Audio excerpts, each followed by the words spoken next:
Ukrainian needs for today's fight as Russian forces shift the focus of their ruthless aggression now to eastern Ukraine. Pentagon Press Secretary John Kirby says the security package, the seventh authorized by the Biden administration, includes 11 Mi-17 helicopters that had been earmarked for Afghanistan and will now be transferred to Ukraine. And for the first time, the U.S. is providing howitzers and 40,000 artillery rounds they fire. Jared Halpern, Fox News. New York City law enforcement officials announced Wednesday the arrest of Frank James, who's the primary suspect in the shooting, on a subway car in Brooklyn Tuesday morning. New York City Mayor Eric Adams praised civilians for their efforts in the aftermath of the shooting. I want to thank everyday New Yorkers who called in tips, who responded, who helped those passengers who were injured. James had 9 previous arrests in New York City and 3 in New Jersey. He's facing federal charges related to terrorism aboard a mass transit system. Skeptical Wisconsin Supreme Court justices on Wednesday questioned whether state law allows for voters to give their absentee ballots to someone else to return, or whether drop boxes can be placed outside municipal clerks' offices. The court ruling later this spring or summer is expected to establish rules for the upcoming midterm election, where the battleground state's Democrat governor and Republican U.S. senator are on the ballot. Back in February, the court barred the use of drop boxes outside election clerk offices for the April spring election, where local offices such as mayor, city council, and school board were decided. But the larger question the court has yet to address is whether to allow secure ballot boxes going forward in places like libraries or grocery stores. Texas Governor Greg Abbott on Wednesday defied mounting pressure to immediately end truck inspections that have gridlocked the U.S.-Mexico border for days, saying that despite miles-long backup and spoiled produce, he would not rescind his new order at all bridges until he gets more assurance of security. The two-term Republican said he was only ending inspections at one international bridge after announcing what he described as an agreement for more enhanced security with Nuevo Leon Governor Samuel Garcia, whose Mexican state is across the border from Laredo. Help is available for women who are suffering after abortions. AFN's Charlie Butts reports. April is Abortion Recovery Month, not only designed for women, but also for their mates and other family members who suffer the consequences of abortion. Georgette Forney is co-founder of the Silent No More Awareness Campaign and president of Anglicans for Life. And she tells AFM post-abortive women too often experience depression triggered by little things. It can be anything as simple as anniversary grief, where that April 24th date, that's my baby's due date. I know that date, and every year on April 24th, my heart feels heavy, and it feels like there's somebody missing. It might be babies crying during nightmares, or seeing a baby in a stroller. Or it could be something as critical as turning on the vacuum and being triggered because the sound of the machine that performed the abortion made a very similar sound. Regardless, there is recovery. The first step is to go to the Silent No More Awareness Campaign website and doing a search. You put your zip code in there and hit search, it will give you resources of abortion recovery healing programs that you can attend. Forney says it's important not just after a recent abortion. Sometimes emotional difficulties don't arise in full force until up to 10 years after the abortion. Symptoms such as alcohol and drug abuse or suicidal ideation. Help is available. I'm Charlie Butts. Wall Street bounced back on Wednesday as investors are optimistic that despite the Biden inflation, American companies will continue to make money. The Dow gained 344 points, the Nasdaq added 272, and the S&P 500 tacked on 49.25 points. For American Family News, I'm Steve Jordahl. Thanks for listening to AFR. I'm Tim White. Bro, no way that just happened. Yeah, this radio is old, man. Wait, you have Roku, don't you? Yeah, but how's that gonna help us? Dude, AFR's on Roku now. Oh, seriously? Yes, where's your remote? All right, here we go. We're in the same... You are a genius. Oh, yeah. American Family Radio. Available on Apple and Android products, Amazon Alexa, and now available on Roku. Darkness is not an affirmative force. It simply reoccupies the space vacated by the light. This is the Hamilton Corner on American Family Radio. It should be uncomfortable for a believer to live as a hypocrite. Delivering people out of the bondage of mainstream media and the philosophies of this world. God has called you and me to be his ambassadors, even in this dark moment. Let's not miss our moment. And now, the Hamilton Corner. Good evening, everyone. Welcome to the Hamilton Corner here on American Family Radio. I'm your host, Abraham Hamilton III, joined by the full corner contingent. To my left is producer extraordinaire, Mr. J. Mack. To my right is Mr. Bobby Rosa. And in the screening room, lighting up the dark, your friendly neighborhood Woodaholic, my main man, Mr. Marty Sparks. And don't think I forgot, because I know when you see Bobby, you love Bobby. You know him, you love him. When you see him, you want to hug him. Even Marty's too. But not this Marty. Welcome to the program. I'm your host, Abraham Hamilton III.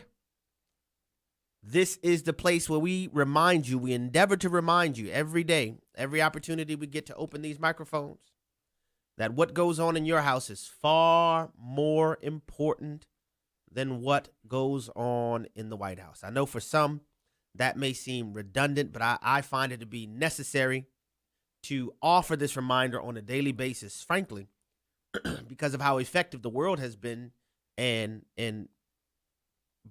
brainwashing so much of our civilization. You know, and as I travel, I'm always encouraged. I hear people say, Abe, don't stop saying that. We need that reminder. We need that reminder. You know, because the world offers us encouragement to place importance and priority everywhere else but our families. And if we could be candid, especially our brothers, our men.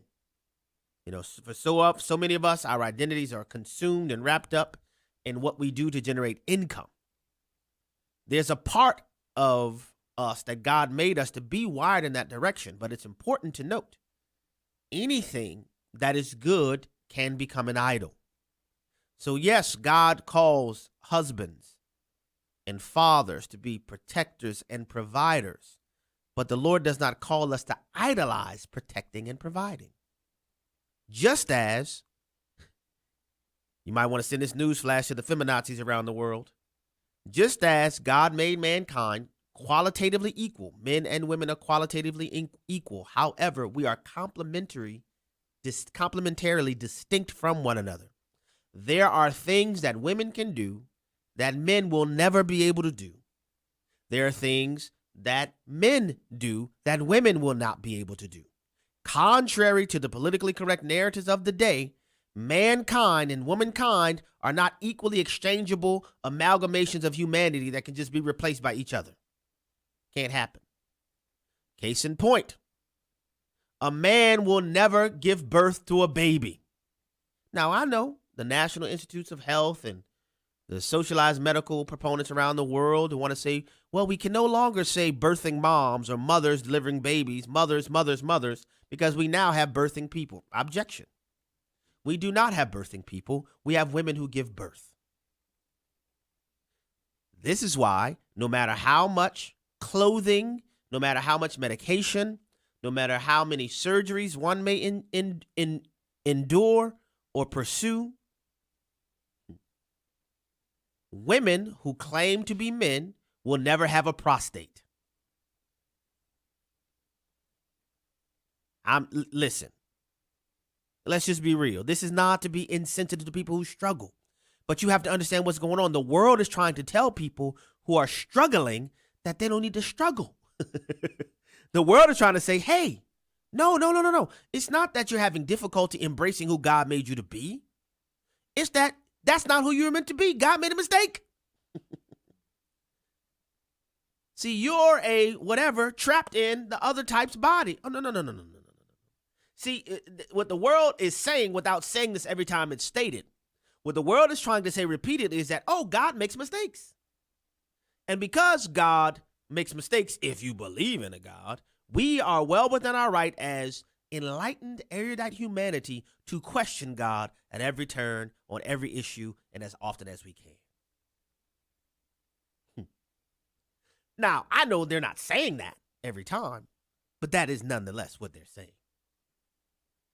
Which is why you have some of these same people saying, yeah, by the way, we should be able to talk about this stuff with 5-year-olds in schools.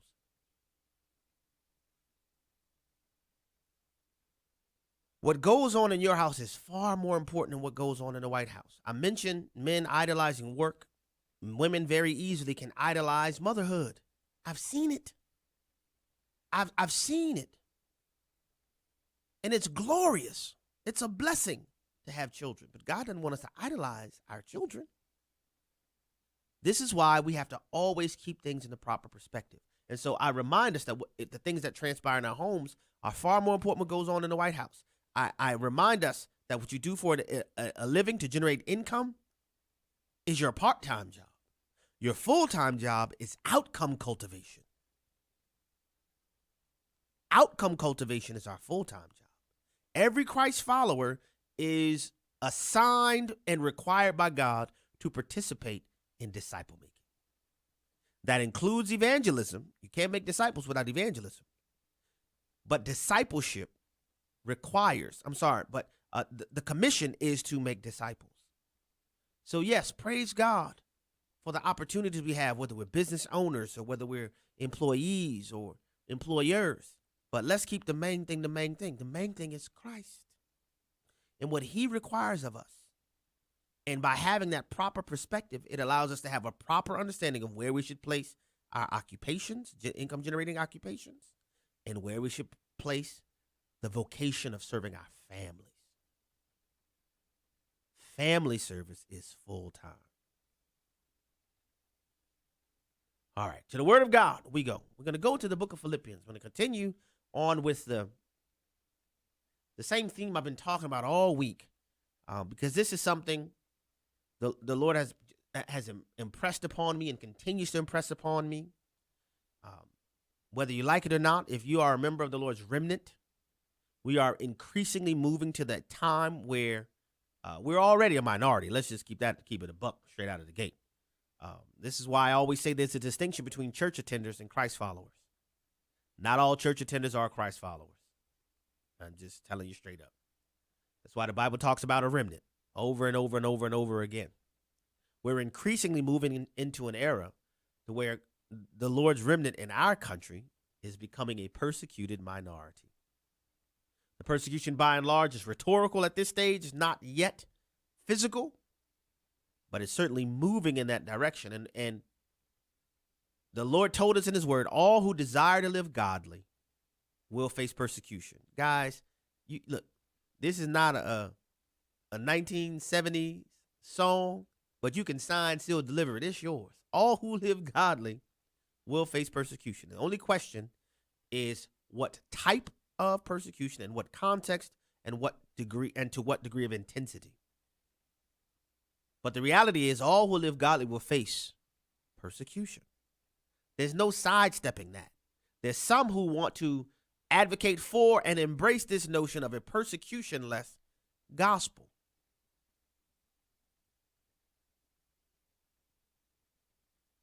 But there's really no way to sidestep that, whether it's as small as some of you have experienced this, going on a corporate job, the boss wants to go out for lunch, whatever the meal is, they want to offer you a certain libation, and you say, oh, I'd rather not have any. Then the boss responds, I don't trust people who don't drink. Some of you might not have had that experience. Some of us have had that experience and being looked at differently. Now, I'm not saying that's the same thing as what our brethren in China and Iran are facing. But what I'm saying is there's a cost to carrying the cross, is what I'm saying. There's no way around that. And what the Lord has been impressing upon me is to contribute as best as I can to preparing believers in our country to remain faithful to the Lord no matter what type of difficulty may come as a result. Remember, Jesus said, those who will face persecution because of my word. So in Philippians chapter 1, and remember the context for Paul's epistle to the Philippians. All right, remember, this is the city where the Lord caused the church to be birthed out of Paul's attending a prayer meeting that was populated initially only by women. Lydia was the first convert in Philippi. You remember that? Originally from Thyatira, moved to the big city, became a seller of purple, was wealthy enough to house the church at Philippi in her home. Then Paul and Silas are there. They minister to a demon-possessed slave girl, cast the demon out of the girl. What happens? That lands Paul and Silas in jail.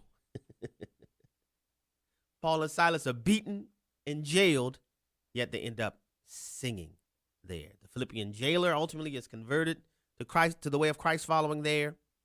And subsequently, Paul pens this epistle to the church at Philippi. And remember that the church of Philippi was a Roman colony, that it enjoyed a favored status, taxation-wise and all. It was a major city on the Ignatian way, E-G-N-A-T-I-A-N way. And this is the city to whom Paul is addressing this epistle. Well, in the midst of talking to these people who are very aware of Paul's history, his testimony, what he's experienced, what he suffered for the sake of the gospel, he pens these words starting at verse 15. Philippians chapter 1, verse 15, it says, "Some, to be sure, are preaching Christ, even from envy and strife, but some also from goodwill.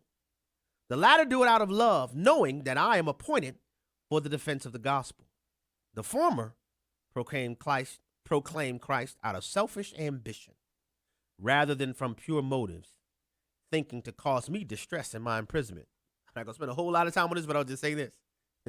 People preaching, if you're watching, you see me with my air quotes in the air, preaching, but when they're motivated by selfish ambition, that didn't just start with the prosperity preachers of the 21st century and the 20th century. Paul was saying this has been going on. These cats are preaching out of selfish ambition. All right. Verse 18, "What then?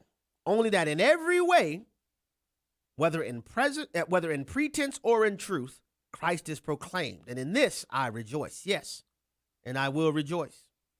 For I know that this will turn out for my deliverance through your prayers and the provision of the Spirit of Jesus Christ, according to my earnest expectation and hope, that I will not be put to shame in anything, but that with all boldness Christ will even now, as always, be exalted in my body, whether by life or by death." Now, I want you to notice something. If you have a penchant to eisegete the scripture and read into it what you're already thinking, when Paul pens these words, when he says, right in verse 19, "For I know that this will turn out for my deliverance," many of people might think, oh, yeah, Paul's talking about him getting set free, let out of jail. But verse 20 disabuses you of that notion, because Paul says his cry, his earnest expectation and hope is that he will not be put to shame in anything, but that with all boldness, Christ will even now, as always, be exalted in my body, whether by life or by death.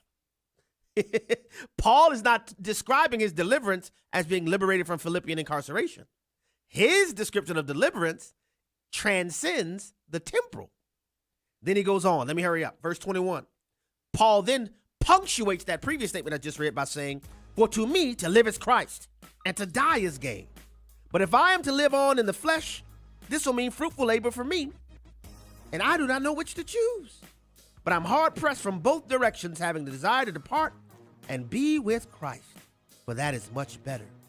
Yet to remain on in the flesh is more necessary for your sake." But Paul is explaining when he says he doesn't know what to choose. Of course, he's saying it's far better to be in the fully manifested presence of Christ.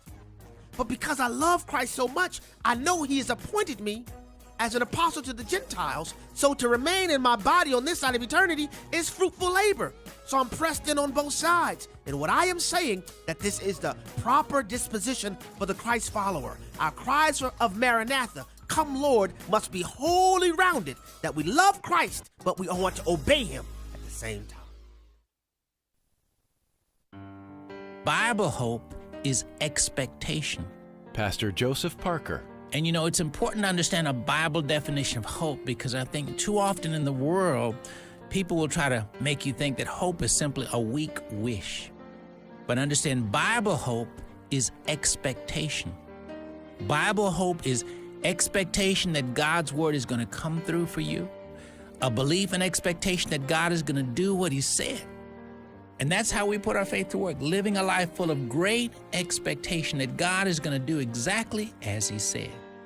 Let's pray, fully expecting God to keep his word, because God will always keep his word.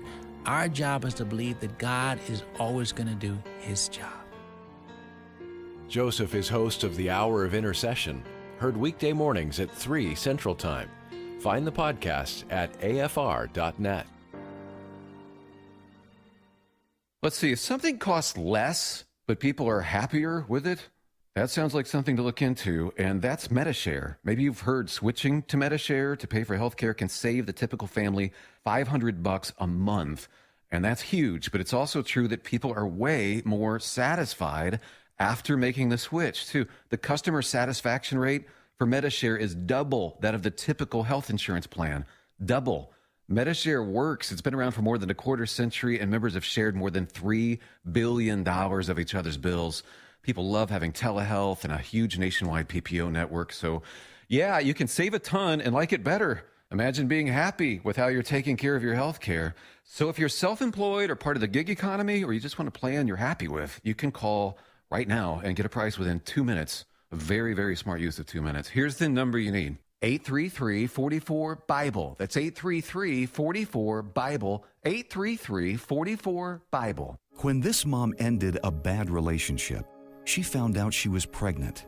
After the father told her to get an abortion, Julia was confused and didn't know what to do or who to talk to. I just knew that if I got an abortion, a part of me would be broken. Julia was referred to a preborn center where she was counseled and supported with the strength she needed to choose life. I couldn't imagine my life without him. Because of them, he's here. We're going to get through it, and it's going to be okay. Preborn centers provide hope, love, free ultrasounds, and the gospel in action to moms like Julia.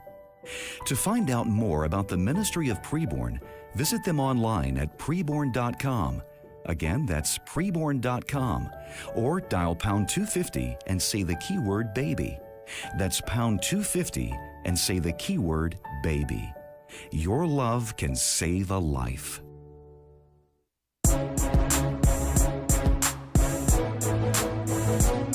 Shining light into the darkness. This is the Hamilton Corner on American Family Radio. Welcome back to the Hamilton Corner on American Family Radio. What I was simply endeavoring to say, and I ran out of time, is that a whole cry of Maranatha is a yearning for the appearing of the Messiah, while simultaneously, because we love him, that we are committed to obeying him until he says our time on this side of eternity is done. That's what I'm saying. We don't want to be like Hezekiah that we talked about yesterday in Isaiah chapter 39, to where he rejoiced at the fact that things wouldn't get worse on his watch, even though the Lord revealed to him that his children and grandchildren and his specific descendants would suffer. We don't want to pervert the Maranatha cry to being an escapist cry, but we want to make sure we have a wholly rounded understanding of what that means. And so that is what I'm endeavoring to convey. Well, I am so excited, want to be back with you here in studio, but to have on a program with me a man who is first and foremost a brother in Christ.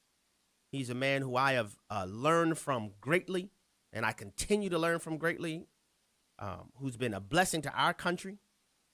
He's a man, as I start introducing him, many of you are going to say, I know who you're talking about, but I'm going to save his name for the end of my introduction. But he is the executive chairman for the Center for Security Policy, which is a nonprofit, nonpartisan educational corporation established in 1988. He served under President Ronald Reagan and acted as the Assistant Secretary of Defense for International Security Policy. He served as chairman of the High Level Group, which is NATO's senior political military committee, and as Deputy Assistant Secretary of Defense for Nuclear Forces and Arms Control Policy under Assistant Secretary Richard Pearl. My guest is the host of Secure Freedom Radio that can be heard every day at 10 p.m. Central Time, right here on American Family Radio. My guest is Mr. Frank Gaffney. Frank, thank you so much for joining me again here on the Hamilton Corner. It's a distinct pleasure. Thank you for having me. And just a small correction, as you can see behind me, it's now called, our radio show, Securing America. It's also the name of a television program we do on Real America's Voice. And we're delighted to be on both of those important platforms, American Family Radio Network and Real America's Voice. Thank you for that correction. You know, I saw that, and I wasn't sure. I looked in several different places where... It's a little confusing. Yeah, no, well, but I got it. Securing America. I so appreciate it. And my good brother, Jeff Reed, is a producer over there now at Real America's Voice. And so we're kind of running full circle here between these two platforms. Well, I wanted to have you back because there are a lot of people who yap. There are a few people I trust, and you are a voice I trust. I wanted to talk to you about what's going on with Russia's military invasion of Ukraine. It started on about February 24th and has now entered, as of today, its 48th day of the war. It was originally forecast to last about 72 hours, but it's lasted a lot longer than that. What is your assessment, first and foremost, I guess, in a general sense, of what is transpiring currently in Ukraine and what led up to Russia's invasion of Ukraine? First of all, thank you for those very high compliments, and I especially appreciate your confidence in my judgment about these things. I think what led up to it, if I can reverse the order here, is an ambition that Vladimir Putin, the dictator of Russia, has had throughout his time running the Kremlin, and that is to get revenge. To get revenge against the West, specifically NATO, most especially the United States, and anybody who wanted to be part of the West, including a country that had long been a part of first the Russian Empire and then the Soviet Empire. But when the latter finally came undone, thanks to the leadership of my old boss, Ronald Reagan, the Ukrainians bolted for the door, along with the rest of the former Soviet republics. They really wanted, I think, to be part of the free world, though. Some of the others were happy to continue to be very closely aligned with Russia. Russia, under Vladimir Putin, has always seen as one of its strategic objectives forcing Ukraine back into the fold. And so I think that's really what's been going on here. Putin and his propagandists and apologists have said, oh, no, it's because NATO was such a threat, and NATO was going to bring Ukraine into its company, and that would put it right up against the Russian borders, and that would be unacceptable. I don't believe that for a minute. Putin has wanted to, as I say, get even with NATO, yes, but I don't think there's ever been a basis for believing that NATO posed a threat to Russia. And in fact, there are several NATO member states that abut against, Russia now, notably the Baltic states. And I think it's important to remember that what Putin has in mind is not simply gobbling up Ukraine, which he is pretty far along in doing, if not consuming it, certainly destroying it. And so to your question about what's happening now, I think that Vladimir Putin is in the process of grinding down whatever he can of Ukraine.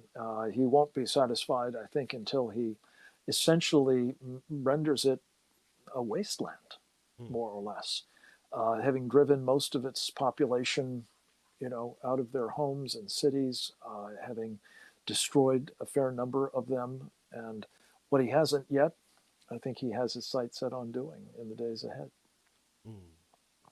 Now, this grind, there's so much you said. I guess let me go back to your statements about his intentions. And I was just reading last night about World War II and how the USSR under Stalin wasn't originally a part of the Allied powers. They were initially on the side of Adolf Hitler, and then that's right. Stalin realized, Adolf's ambition doesn't stop with me, and so then he switches.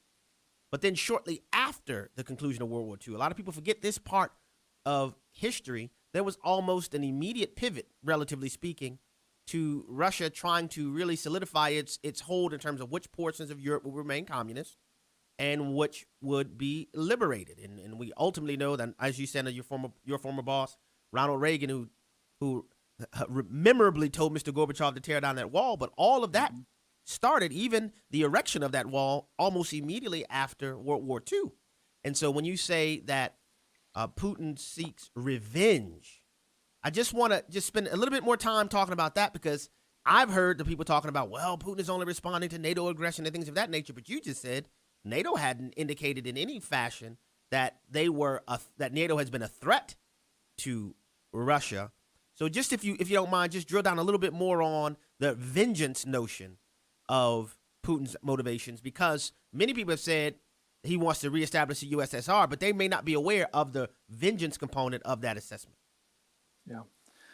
Well, there are some points of history that I might just take a minute to correct. Please. Stalin didn't reconsider his relationship with Adolf Hitler, forged in what was known as the Ribbentrop-Molotov Pact, by which they basically divided Poland between them until Hitler attacked Russia. He didn't even want to believe it when the Soviet Union was attacked, invaded in Operation Barbarossa.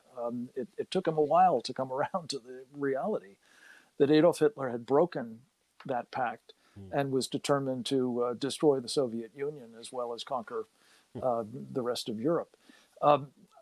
Secondly, I believe it wasn't until about 1960 that the Berlin Wall was thrown up, and that was because you had large numbers of people that were trying to flee it. Maybe off a little bit on that, but the point is that it took some time before Khrushchev, as I recall, the then premier of the Soviet Union, the general secretary of the Communist Party of the Soviet Union, realized that the people of Germany and elsewhere, to the extent they could get there, were hemorrhaging across into the West because they wanted to be free. They didn't want to live under communism. And the communist states didn't predate World War II, the end of World War II. They all came about because after the Soviets liberated them from Hitler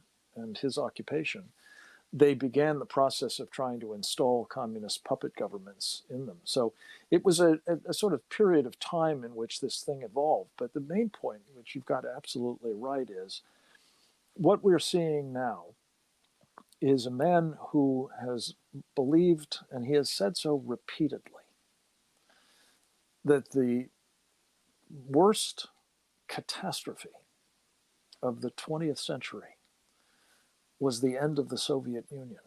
And when you think about it, there are some other contenders for that dubious distinction. World War I, the Holocaust, World War II. I mean, some pretty horrific things. And yet Putin believes and obsesses about both what happened to the Soviet Union, which he served, among other things, as a colonel in the KGB, the feared intelligence service of the Soviet Union. And he's been busily trying to reconstitute, if not the Soviet Union or Soviet Empire, certainly the Russian Empire. And that's where Crimea comes in. He's wanted to get back the incredible agricultural bounty of Crimea, of Ukraine. He's already grabbed Crimea with all of its naval facilities. But there's a lot of other assets in Ukraine, including a lot of energy resources, by the way, that he also wants to grab. He's in the process of doing that. But as I said earlier, he's also seeking, partly, I'm sure, as retribution for the great resistance that the people of Ukraine, who, as I say, want to be free, they don't want to be enslaved again by the Russians. they've put up this tremendous fight, and I think he's determined now to get even with them too by literally destroying their country. I appreciate your historical correction. I didn't mean to assert that the Berlin Wall went up immediately after the conclusion of World War II. I just meant to say it's a small point, but the main thing is that it's a question of how do totalitarians, whether they're in the Soviet stripe or they're like Putin, how they respond to any opportunity to act aggressively against others, and unless they're stopped, unless the bully is actually punched in the nose, they're going to actually try to get away with as much as they can, including literally murder. Which brings me to my next question, and we as to how American foreign policy is factored into this, because some of our fellow American citizens will remember the Ukrainian, the Russian taking of Crimea, but a lot of people forget that back in 2008, Vladimir Putin invaded and took Georgia, and we responded in our country with "She who shall never be president." That name is banned. She was President Trump's opponent in 2016. We don't say that name here on the program. But "She who shall never be president" responded to the 2008 Russian incursion into Georgia with, "Oh, it's time for a reset." If you don't mind, would you share how that response in 2008 and then subsequent responses in 2014 and others, the refusal to confront the bully earlier has contributed to us getting to this point to where Mr. Putin has felt that he could proceed with what he's doing now, literally resulting in murder in the Ukraine currently? Yeah. Unfortunately, there's a lot of examples of this kind of sorry and completely anti-commonsensical behavior on our part. I mean, common sense tells you that if you don't prevent a bully from getting away with aggressive behavior, they're going to try to do more of it. It's just axiomatic. Hillary Clinton, if I may mention the unmentionable name, just so we're clear, did indeed, as you say, with Barack Obama, to be sure, pursue this idea of a reset with the Russians, notwithstanding their aggressive behavior towards Georgia, notwithstanding the fact that Putin, I think, was always a very determined opponent of the West, to say the very least. And, there's a dirty little secret about one of the things that the unmentionable person did as part of her reset. There's been a lot of talk about, as you know, something called uranium-1, whereby, as part of the reset, she sold off, I think it was a third of our uranium stockpile to the Russians for a considerable amount of kickbacks to her Clinton Foundation. She, at the same time, roughly the same time, was working on another project which didn't get as much attention, but it deserves it. It's called Skolkovo. It's the name of a suburb of Moscow, where Putin said he wanted to build his country's version of Silicon Valley. And as part of the reset, he said to the Clinton team, we'd like you to help us do that. She did, in a big way, and maybe we can talk a bit about it on the other side of the break if you need to.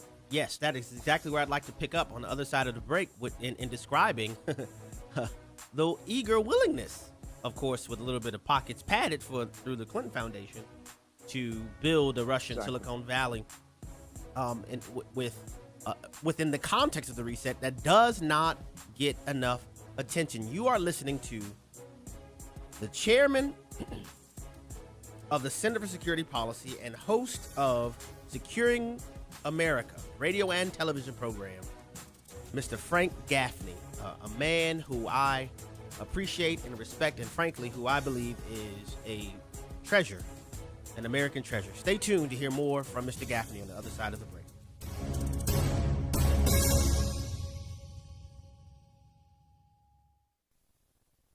What does the American Family Association stand for? AFA believes that all men and women, whether in private or public, should be free to exercise their faith without hindrance from the government. These values and more are part of our mission to inform, equip, and activate individuals to strengthen the moral foundations of our culture. We also support the church. We want to be a leading organization in biblical worldview training for cultural transformation. Thank you for standing with us. Can we trust the Bible? He says, we saw this, and that sets the Bible apart from almost everything else in the ancient world and its religious pantheon of gods and goddesses. The God Who Speaks, the important documentary from the American Family Association, is now available to watch for free on AFA's brand new streaming platform. Go to thegodwhospeaks.org to watch this award-winning film today. thegodwhospeaks.org.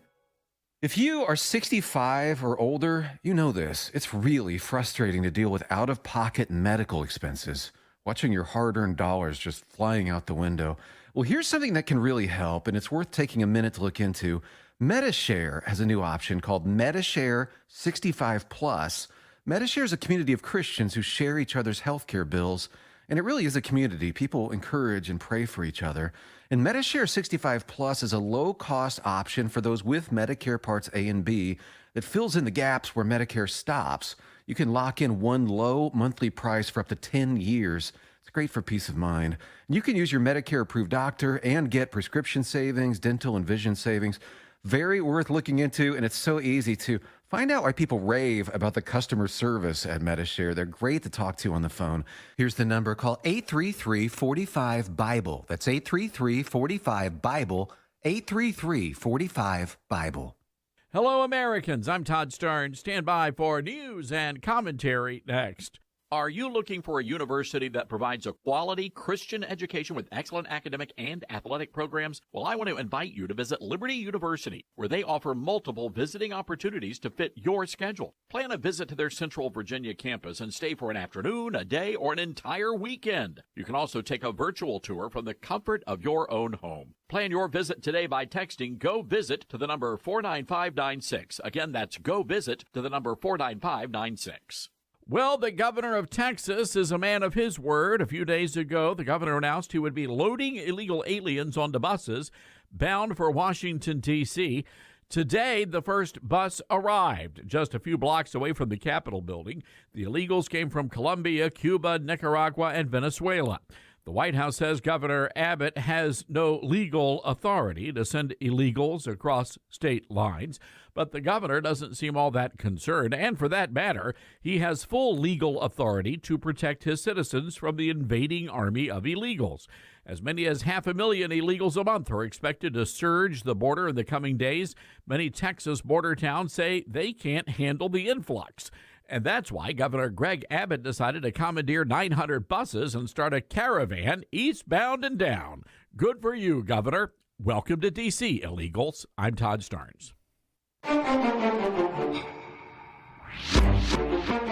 The Hamilton Quarter podcast and one-minute commentaries are available at afr.net. Back to the Hamilton Quarter on American Family Radio.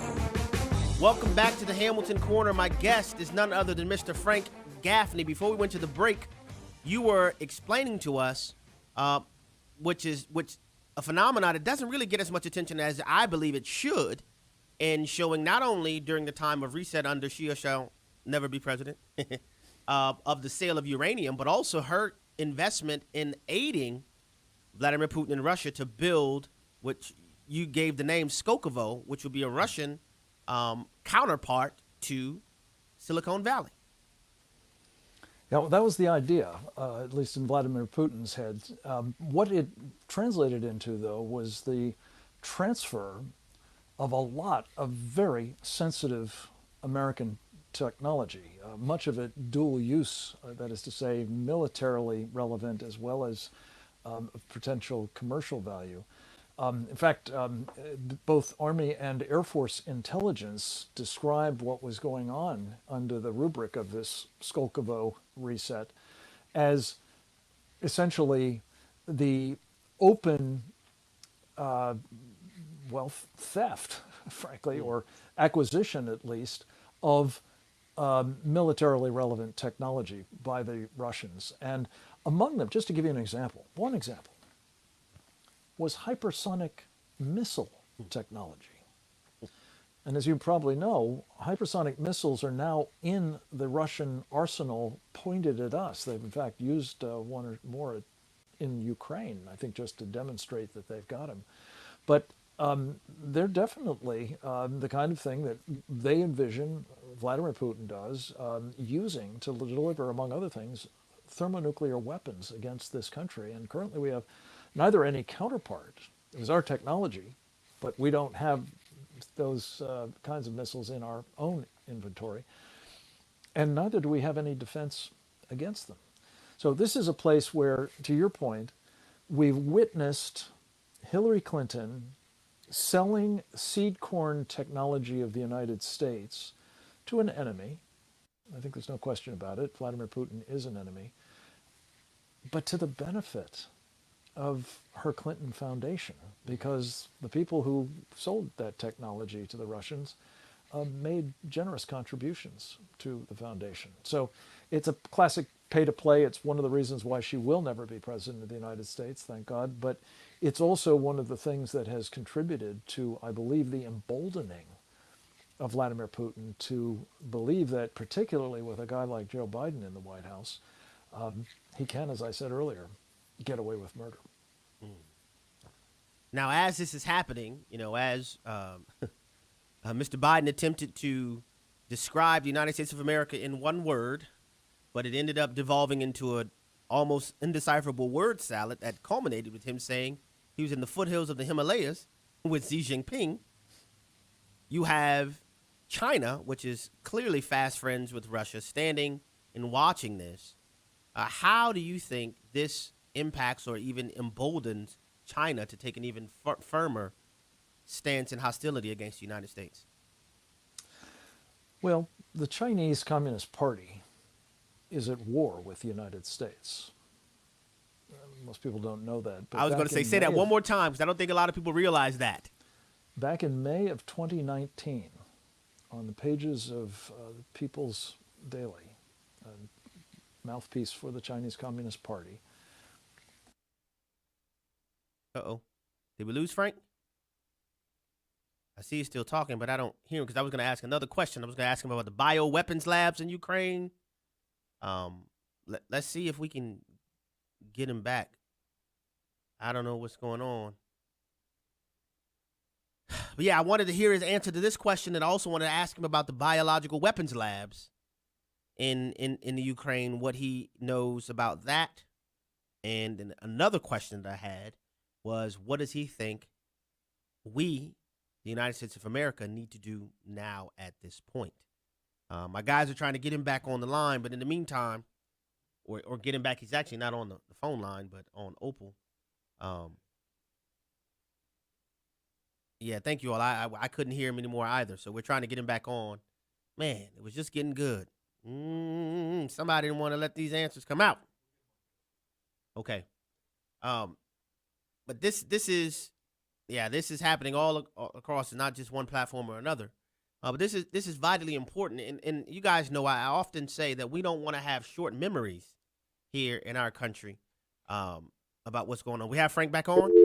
Uh-oh. That doesn't sound like he's back on.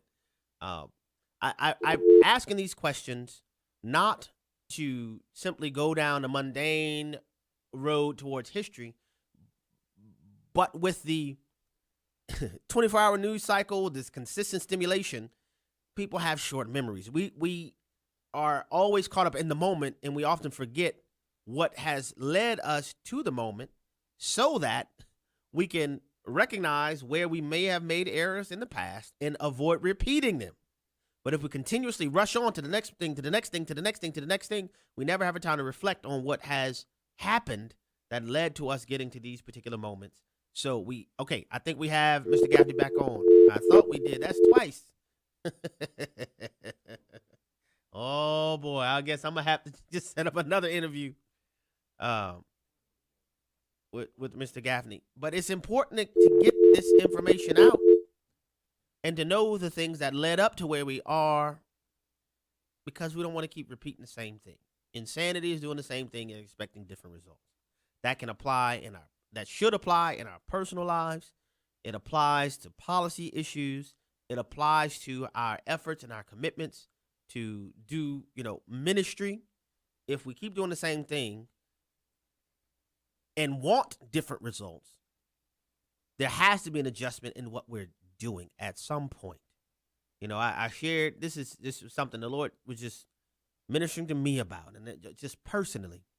Proverbs 25:28. A man without self-control is like a city who's broken down and left with no walls. Sometimes people misquote that scripture and says a man without self-control is like a city without walls. No, the scripture specifically says it's like a city that's been broken down and left without walls. What the proverb is pointing out, that the lack of self-control is evidence of destruction already taking place. That it has already been, an invasion has already been the disaster. All right. Then it says, and left without walls. So the invasion has already taken place, and the capacity to resist subsequent invasions have been eliminated.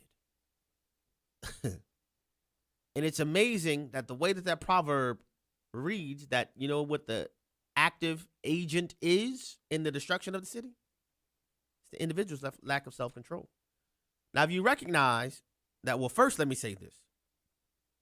What is one of the fruit of the Spirit? Self-control. One of the fruit of the Spirit is self-control. So it's something that the Spirit of God produces. Self-control is a fruit of the Spirit in our lives. If we recognize that there are areas in our lives where we have not, I like to say it this way, where we have not mastered ourselves. Now, hear me well. I don't mean mastered ourselves as if we are, like the Invictus poem, masters of our souls. No. I mean masters of ourselves in submission to the lordship of Jesus Christ and the residence of his Spirit. Guys, we're gonna have to try to get Mr. Gaffney back. I don't know I've never had a situation like this where you had one technology source go down, then you try to go to more conventional technological sources, and then they don't work. I have never experienced that on the radio. This is a first that is happening. I'm almost certain that there are forces that did not want what Mr. Gaffney was about to say to come out. But we'll get him back, Lord willing, as soon as we can. But getting back to the conversation about self-control, this is something that is intrinsic to our life as believers. Now, how does that apply to coming full circle? We're talking about these national conversations.